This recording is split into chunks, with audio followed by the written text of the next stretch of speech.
Back at Bristol, Tennessee, well, a lap and a half ago, we went green, and we are cautioned again for the 5th time. And you see one of the cars involved was Dale Jarrett's Pick and Pay Chevrolet.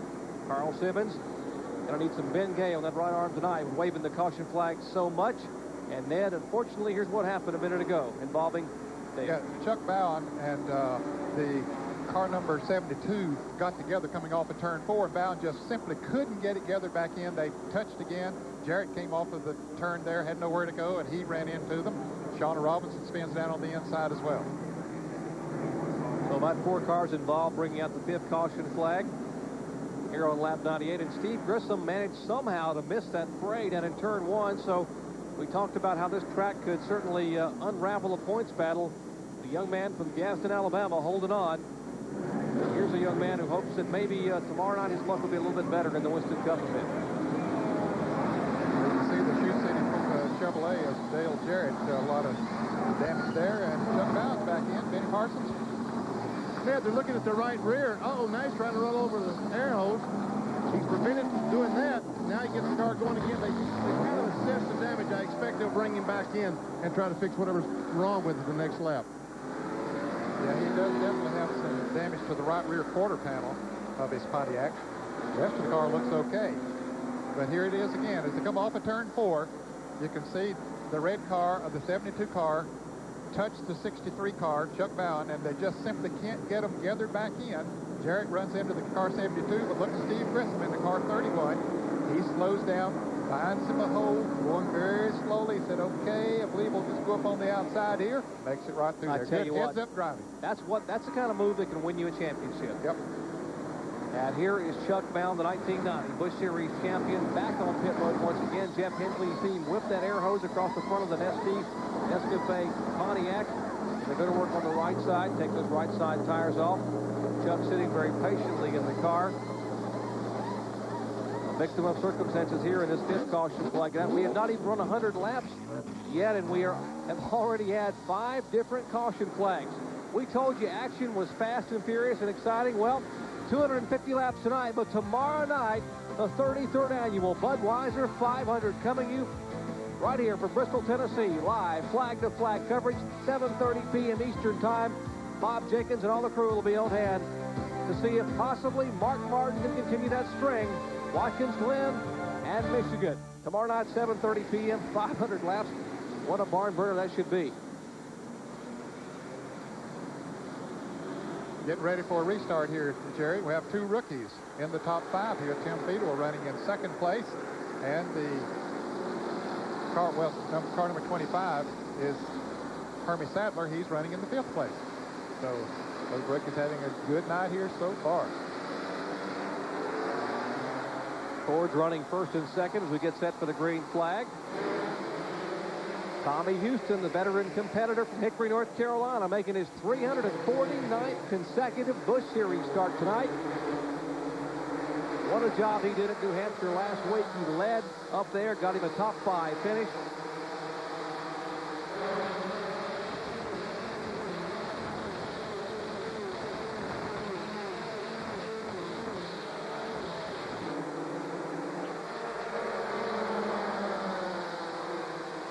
Joe Bessing in the car number 97. There's about 5 laps down, but he's been running very strong. Jerry, don't know what happened, that he made a pit stop early and lost about 5 laps, but he has been very fast since then. He's in the car number 97 there, chasing Terry Labonte. Labonte running 3rd. Your leader is Tommy Houston in the car number 6. Tim Fiedel being shown in 2nd position in the car number 55. There's Terry Labonte in the MW Windows sponsored Chevrolet. He is 3rd. You mentioned Bessie, the 97 car. He's laps down. He is right behind Labonte.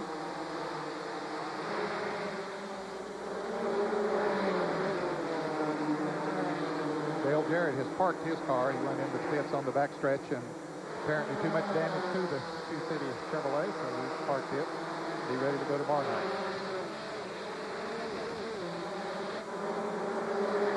Terry Labonte moving in on Tim Fiedel. You see just that blue car to the left of your screen, the Rose's Stores Ford of Tommy Houston showing the way. And David Green going very slow down on the inside.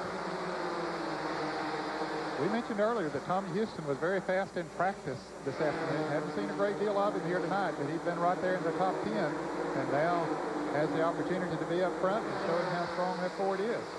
During the last caution flag, a number of the early leaders had made pit stops. Among those, Robert Presley in the car number 59, as he's back there with Richard Lassiter in the High Point betting car. Lassiter pulling away a little bit. There's Presley working his way beneath the Tom Peck machine. Behind Presley, the car number 1, Rodney Combs. There's Steve Grissom in the Channel Lock Chevrolet, making his way back toward the front.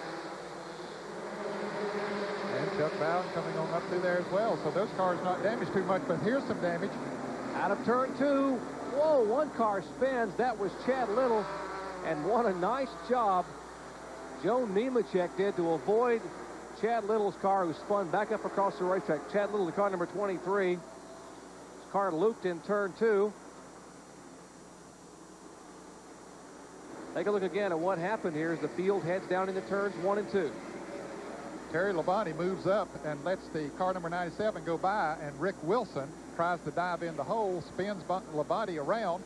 He touches the outside wall, and let's see who else comes in here and gets involved. Well, behind that action, just as they were trying to avoid Terry Labonte, Chad Little spun the car number 23, and as his car spun across the racetrack right in front of Joe Nemechek, who turned to the right and just missed center punching that guy right there, Chad Little. And yes, folks, caution for the 6th time tonight. At a little over 100 laps into this race, we talk about action on the high banks.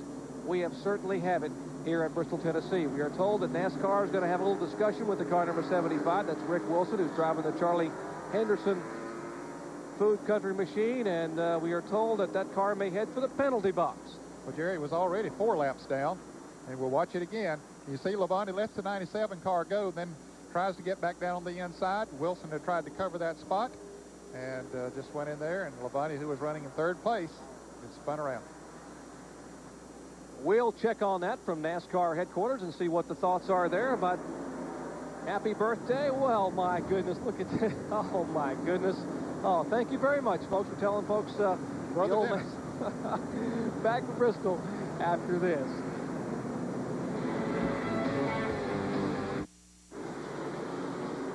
Back just in time as 48-year-old Hickory native Tommy Houston gets ready to lead them off turn 4 for the green flag once again here in Bristol, Tennessee. Lap 115 of 250, making up the Food City 250. Here's the car number 97, Joe Bessie, trying to get a lap back. He has been fast, as we mentioned a little bit earlier. Tim Fedor running second.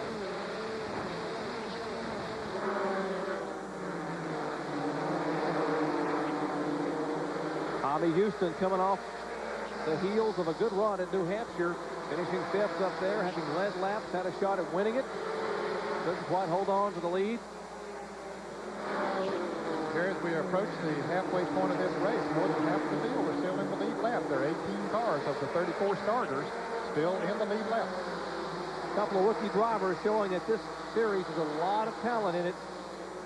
As Joe Bessie and Houston, little bumper tag, but there's 2 rookies there, the 55 and the 25. Timmy Fedor, former ASA Rookie of the Year, and now Houston lets Bessie go. He says, hey, I'm leading this thing. I know you're a few laps down, so we'll let you go, and this way you won't be banging over here in turn. We got trouble up at turns 3 and 4 as a couple of cars loop around. Looks like Richard Lassiter, a High Point betting machine. The DTP Electronics machine. Chevrolet Luma for Lassiter. He comes to rest out on the inside. What a tough break for Lassiter. After that impressive performance at Michigan just a couple of weeks ago, and remember what happened to him at Talladega? That end-over-end barrel-rolling somersault as he was involved in a 3 or 4 car incident. Destroyed his car. He broke his shoulder. He set out 1 week and came back with a vengeance at Michigan. Here's what happened. Well, he gets bumped, it looks like, from the behind a little bit, Jerry. And was Robert Presley involved in there as well? He makes a 360 and continues to go. We'll look at it from another angle. See if we can tell exactly what happened. It looked like Presley might have bumped the 5 car, and Presley spins around 2. Tracy Leslie, car number 72, slows down, bumps Presley just a little bit. Then they all get going again, excepting Richard Lassiter. He comes down to the inside. And Rodney Combs down pit road. Likewise, Tim Fiedel was in the pits. John Curtis.